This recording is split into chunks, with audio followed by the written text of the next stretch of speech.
Hello everyone, Assalamualaikum. Now let's take a look on chapter 6 under foreign direct investment or FDI and foreign exchange system or FES.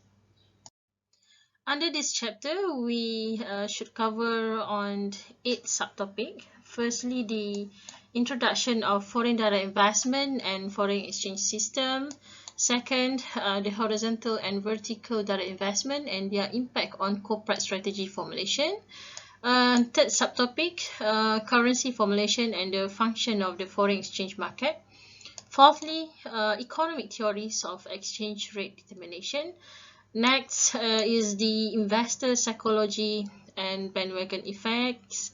And next is the exchange rate forecasting. Subtopic number 7 is the currency convertibility, and lastly the government policy and counter trade. Okay, so FDI is referred to a firm invests directly in facilities to produce or market a good or service in a foreign country. Okay, and FDI will occurs when a firm takes an interest, get an ownership stakes at least 10% or more, okay, 10% or more of the shares in a foreign business entity such as subsidiaries, joint venture or branch. And once a firm undertakes the FDI, it can becomes a multinational enterprises or MNE. Okay, MNE, multinational enterprise. Okay. Right, so this is the easiest way for us to understand how foreign direct investment or the FDI works. And now we have here is the individual or organization or a firm or a company which came from country A and they want to expand the business to another country, okay, and represented by country B. Okay, so this is the illustration of FDI. As an example, Burberry is a high-end British fashion retailer, had long operated in Japan under a licensing agreement with local retailer, the Sanyo Shokai. So there were some issues along the agreement period, which the Japanese licensee utilized the icon Burberry. Sanyo Shokai sold a wide range of products under the Burberry brand at much lower price than Burberry would charge for its high-end luxury goods in its British stores. So this issue has damaged the company's global brand image.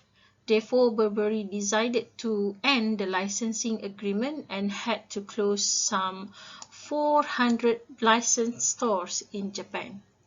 What Burberry do is Burberry is now investing directly in the Japanese market and operate 35 to 50 wholly owned stores in upscale locations in Japan. So through this, Burberry regained control over its global brand image and at the same time can generate sales for its high-end apparel both in Japan and elsewhere. Alright, so next is the FDI trends. Okay, so for the past 35 years have seen a marked increase in both the flow and stock of FDI in the world of economy. Okay, so the flow of FDI is referring to the amount of FDI undertaken over a given time period, normally a year.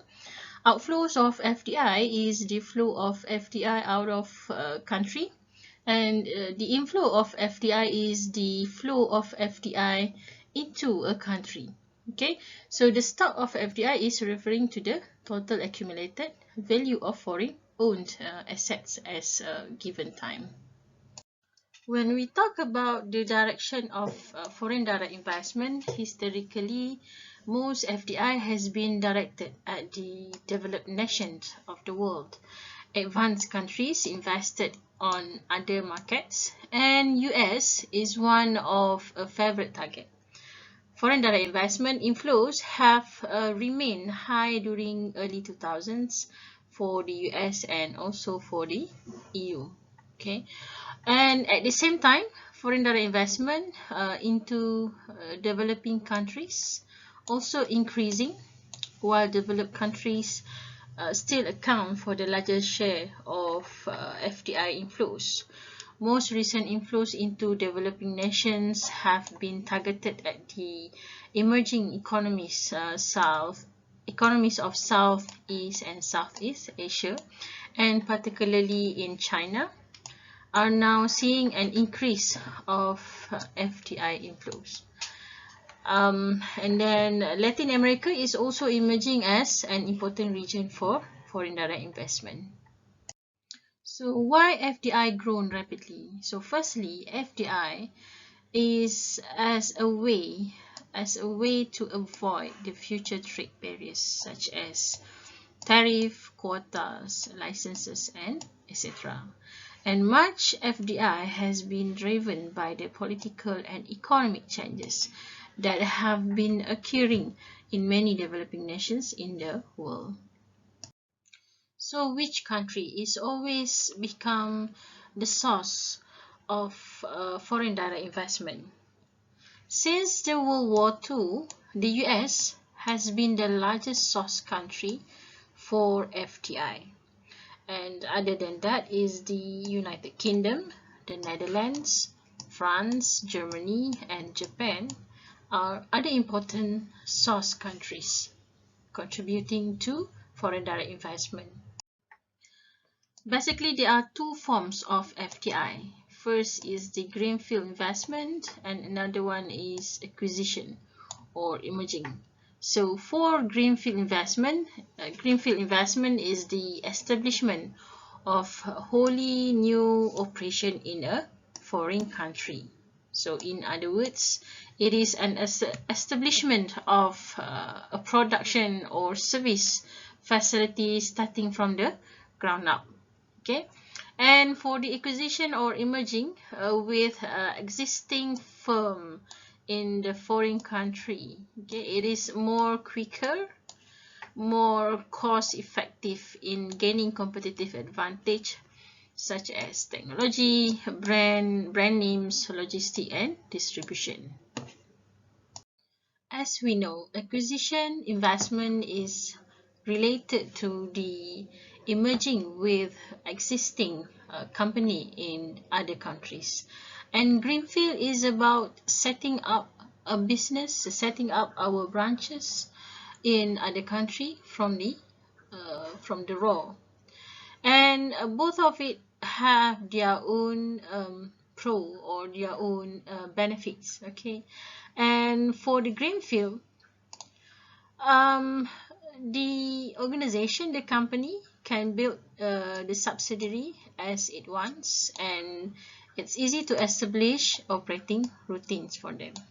But from the other side, most of the businesses, they tend to choose acquisition option because it's quick to execute, prime to competitors, and possibly less risky. There's a difference between acquisition and merger, right? So acquisition is when one company taking control of another company by purchasing a majority or all of the target company's outstanding shares. Okay, so for example, company A from country 1 buy some amount of shares from company B from country 2, which this have company A become a business partner for company B. Okay, from the other side, for merger is a combination of two or more corporations. For example, a combination of company A, B, C, and D, and they become a company. It can be company A, it can become company B, or company C, or company D. Okay,